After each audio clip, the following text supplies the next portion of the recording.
Hi, and welcome back. I'm Carmen, and this is Cooking with Carmen Live. Thanks for joining for the 17th episode. I'm at Operation Food Search in the Bayer Healthy Community Kitchen. As part of our mission to heal hunger, Operation Food Search teaches families how to cook delicious food on a budget. Today's episode is all about Halloween treats. We're going to make some simple and fun and festive treats. So Halloween may look a little different this year, but you can still be festive at home. I have two guests on the show with me today. Claire and Callie, who are also both on the Nutrition Education Team. We will be showing you how to make some fun crafts as well as both a sweet and savory festive treats the whole family can enjoy together. So Halloween's typically a holiday focused on candy and sweets as kids run around the neighborhood filling up their goodie bags. With a little creativity, you can find fun ways to include some healthy options in the mix, whether you're celebrating at home or safely trick-or-treating in the neighborhood. I have 5 tips to share with you to infuse some healthy habits into your Halloween. So first, you want to fill up first. You want to start the night with a healthy, balanced meal that will keep everyone full and energized for an evening of fun. Starting with full bellies may limit how much candy is eaten throughout that evening. 2, rethink the bag. If you decide to go trick-or-treating, look at the size of the bag or bucket that you're using to collect treats. Using a smaller container will control how much you end up collecting. Encourage everyone just to take 1 piece of candy from each house if you can. Get moving. Walk, skip, hop, and jog around the neighborhood instead of driving. Wear comfortable shoes and bring along some water. And 4, be that house. You don't have to pass out Halloween on candy. Start a new tradition and give out healthier treats or non-food items. Kids are often excited about simply eating a fun treat and don't mind if it's not candy. Some ideas of non-food items that kids get excited about include glow sticks, bubbles, stickers, temporary tattoos, crayons, spider rings. Really just get creative. And 5, have a plan after. So what do you do with all that candy when you get back home? Have your kids pick out their favorites and donate, repurpose, or dispose of the rest. To repurpose any leftover candy, some ideas are you can save them for holiday baking, like put them in brownies or cookies, or you can decorate a gingerbread house with your Halloween candy leftovers. And when a child asks for a piece of candy, pair it with a healthy snack such as some cheese, fruit, or whole grain crackers. When you choose to enjoy the candy yourself, remember to savor it and enjoy each bite. Don't feel guilty for eating something that you enjoy. A Halloween tradition at my house has been chili in the crock pot to start the night with a full belly and a fire pit on the driveway to stay warm and pass out glow sticks. So I'm always that house on the street. I've been giving out glow sticks for years, and the neighborhood kids love it because it's something fun and that they get to use right away, and it also helps keep everyone safe. So this year, because of the pandemic, we plan on staying inside and watching a movie, but of course after eating some chili. Let me know in the comments below if you have any family traditions that you do on Halloween. So to get started on Halloween treats, I'm going to start with some fun crafts. So when it's rainy and chilly outside, like it has been pretty much all week, I find that some kids tend to get a little bored inside quickly. So we're going to gather up some supplies that you might have around the house and make a few festive Halloween treats. All right, I got my little tray of goodies here. So I'm going to show you how to make 2 fun crafts. The first is a little ghost here. So this is using cotton balls and just construction paper and glue. So you can also use crumbled up paper, and that also works really well. So you just want to take a piece of paper, any color works. If you're using white, you obviously don't want to use white paper, so you want to use some kind of colored paper. And then the cotton balls, so you can use big ones, little ones, a mix of each, it doesn't matter. And you just put a little dot of glue on it and stick it on your paper. Or if you have younger kids, you can put the glue on a plate or a bowl, and then they could dunk the cotton ball into the glue. And if you have a printer at home, you can print out like a ghost from the internet, and then you can use it to like trace. And that's what I did, because I guess I'm not as creative. So it's very simple and easy, something fun that kids can do on their own. And the next one is some apple stamps. So I use a fresh apple to stamp on some pumpkins. So I'll show you how to do that. So you just want to take your apple and cut it in half, like I've done here. And then we have some water paint, so it like washes off with water. So you don't want to use acrylic with kids because they might get it on their face or eat some. And then I'm going to use some Q-tips, but if you have a paintbrush, it also works. And all you do is paint it on the apple itself. And then this is fun. You can also dip it and smear it around on the plate. But I find that you are a little better in control of how much paint you're putting on when you are painting it on. So on it goes. And then you just take your stamp and your piece of paper, and I'm just using white paper here, and you stamp it on there. And there you have your pumpkin from an apple. And then I'm going to draw on a little stem. Got a little stem on there with green paint. And then once it dries, you can draw on some fun jack-o'-lantern faces. And it's really a creative way to use up any leftover apples that you might have laying around. So once you have done all the stamping, you do want to dispose of the apple and not consume it. So this could be a great way to keep your kids busy and focused when you're preparing a holiday meal for the family, or if you're choosing to stay inside on Halloween. Having some fun kind of themed crafts can help make the day fun and festive while still staying safe. So I'm going to pass it on over to Callie, and she's going to show you how to make some savory snacks that your whole family can enjoy.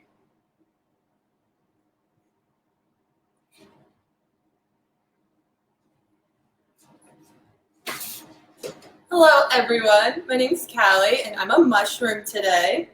So today I'm going to show you guys how to make a couple of sweet or yummy snacks. So first we're going to have a little cream cheese spider bite.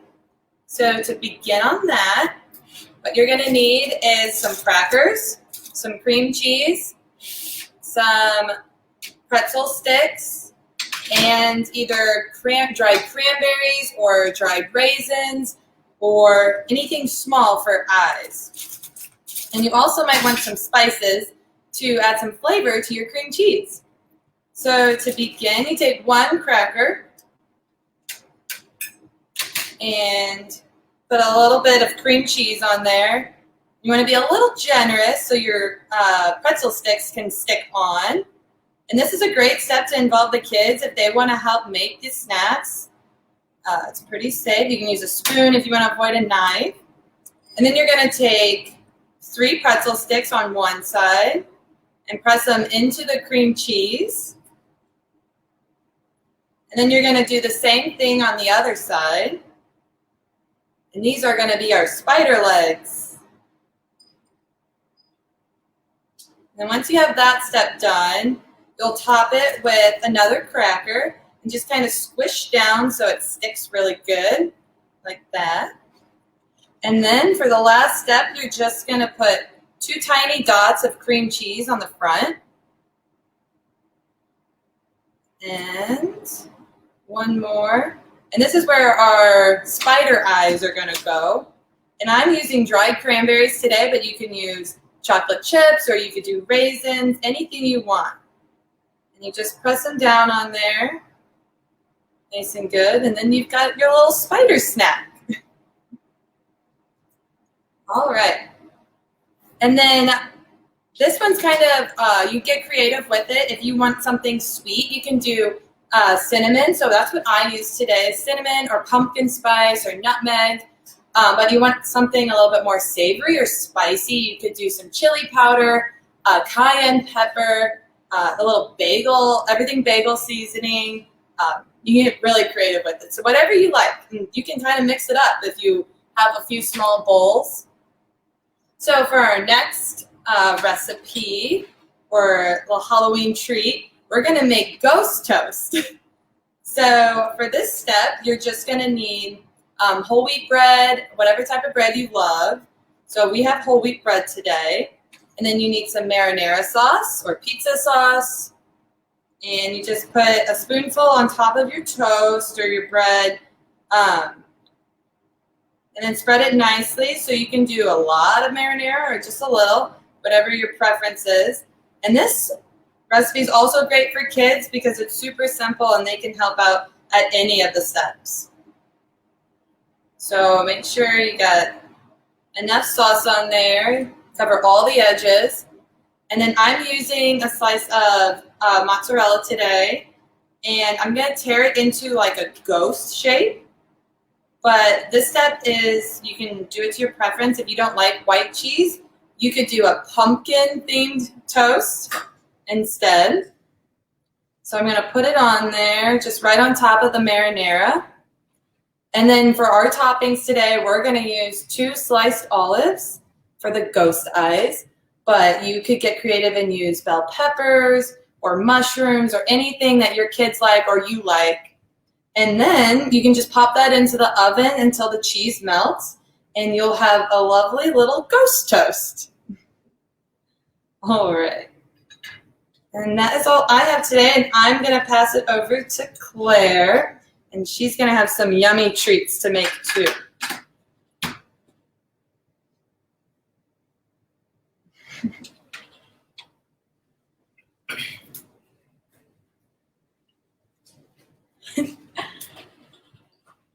Hi everyone, thank you Callie. So my name is Claire, and my favorite thing about Halloween is actually the sweet treats. So my favorite candy are the peanut butter cups. So I'm going to show you how to make homemade peanut butter cups at home.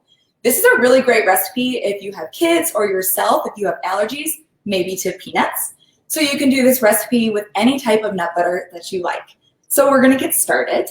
So for this recipe, you'll just need a bag of chocolate chips. You can use dark chocolate, white chocolate, or semi-sweet. You can also do this with vegan chocolate if you are vegan.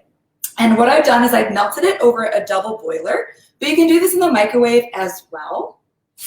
If you do it in the microwave, you can melt it at 30-second increments until it's completely melted, stirring it up with a spoon. This is my melted chocolate.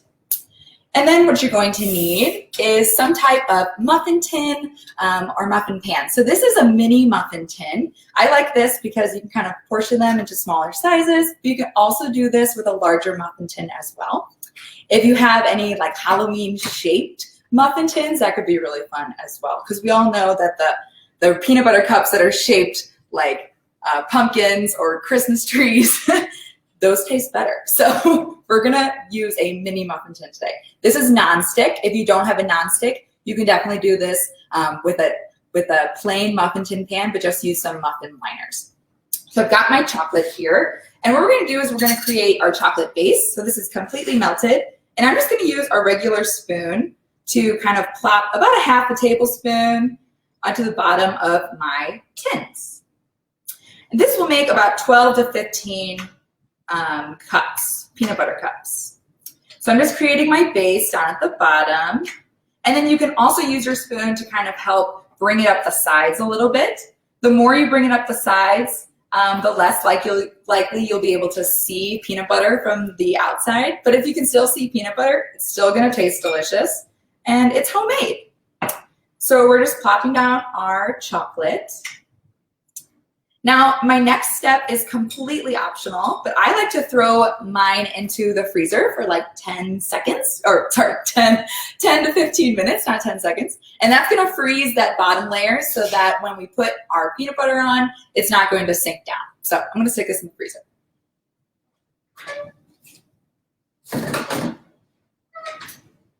All right, I'm gonna set my chocolate aside. We're gonna need the rest of that to make the top layer of our peanut butter cups. Now for our filling, this is when you can get really creative. So I'm just using a plain creamy peanut butter that I got from the grocery store. Feel free to scoop in about 1/4 of a cup to 1/2 a cup. And there's really no recipe for this, just because you can kind of change it up to whatever you're using at home. So I've got my peanut butter in the bowl, and to sweeten it a little bit, I'm going to use some honey. But you can also use confectioner's sugar or powdered sugar as well. So I'm just going to squeeze it in, just a little drizzle. Like I said, no recipe here. We're just kind of eyeballing it. And I'm going to stir that up. Now you can get creative with this. You could add cocoa powder and then make like a double chocolate peanut butter cup. And this is also the time that you could switch it up with different types of nut butter. So you could use almond butter, sun butter from sunflower seeds, or any other type of nut butter that you like. And I'm just using plain peanut butter. Crunchy would be really good as well. So I'm gonna go grab our peanut butter cup bases. So they're more solid than they were. And then what we're going to do is, I like this method of using 2 spoons. It kind of helps transfer the peanut butter into the actual cup. So just use about a teaspoon of peanut butter, and we're just gonna plop that in on top of our chocolate bases. This is really fun for kids to do, and they can get a little messy, but it's super fun. All right, so plop my peanut butter in, and then just use the back of your spoon to kind of level it out.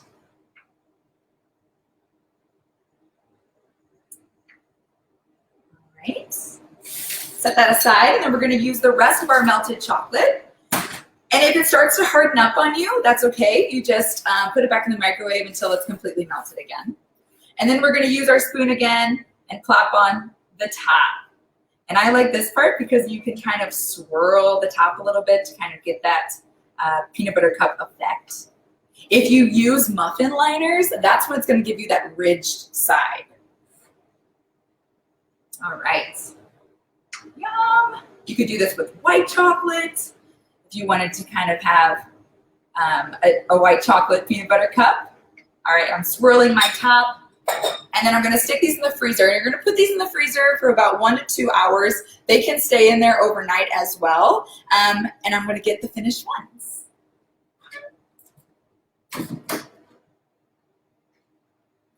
So these are our finished peanut butter cups. I made mine little mummies by drizzling on some white chocolate.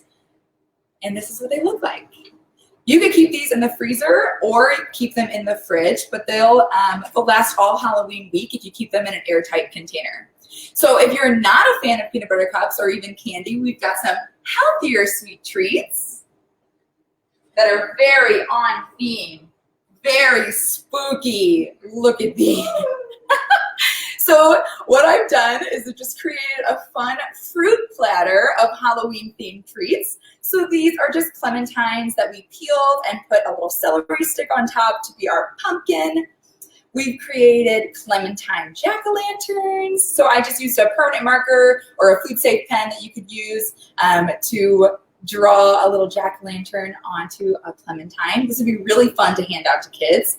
Our spooky ghost bananas, they look like a little chorus. And I just used chocolate chips to create eyes. And then my favorite, so these are little apple teeth. Look at that. So we just use a slice of an apple that you stuff with peanut butter, and then use little sunflower seeds to create the teeth. And then I use some white chocolate chips and mini chocolate chips to create the eyes. So very spooky, super cute. I don't think any kid or adult would not want to eat that. So I hope you all make these at home. So I hope you enjoyed watching today's episode all about Halloween treats. Thank you so much for watching. And if you have any questions or make any of our crafts or treats today, please leave us a comment below. Remember to like our page if you haven't already, and visit our website to learn more about our work in nourishing and educating our neighbors in need to heal the hurt of hunger. We hope you have a happy, healthy, and safe Halloween. We'll be back here in 2 weeks for our next episode. Stay healthy. Bye.